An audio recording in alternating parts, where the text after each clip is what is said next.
Most Americans are aware that Congress is made up of two chambers, the House of Representatives and the Senate.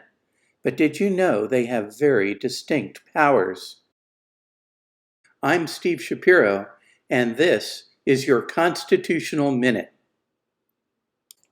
The framers of our Constitution strategically gave each chamber distinct oversight on the President. While our chief executive has some powers of his own, such as the power to veto bills with which he disagrees, he is still subject to some congressional control. A president cannot direct the spending of taxpayer revenue without the approval of the House of Representatives. This is widely known as the power of the purse. Case in point, President Trump could not get the southern border wall built under a Democrat-controlled House. It was only by taking some of the funding from the military that he was able to begin construction, and even then, shifting of military funds had to be okayed by the Supreme Court. Another power of the House is to impeach civil officers, including the President.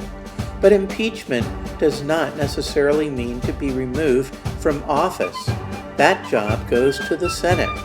It is in this chamber that impeachment trials are conducted to determine if an impeached official is to be removed. While both President Clinton and President Trump were impeached by the House, the Senate determined that they would not be removed from office. The Senate has another important role, which is the responsibility to advise and consent on presidential appointments. A president nominates candidates for cabinet positions, federal judges, and directorships such as the FBI and the Internal Revenue Service, but it must be with the approval of the Senate. This approval can be very political in nature.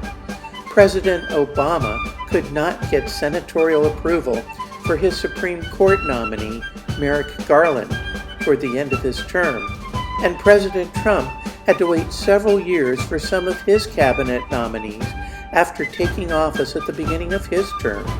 It is also up to the Senate to ratify treaties.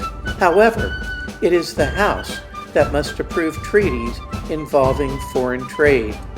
The framers of our Constitution strategically crafted our system of checks and balances so that no one body of government could exert its control on government for the people and by the people.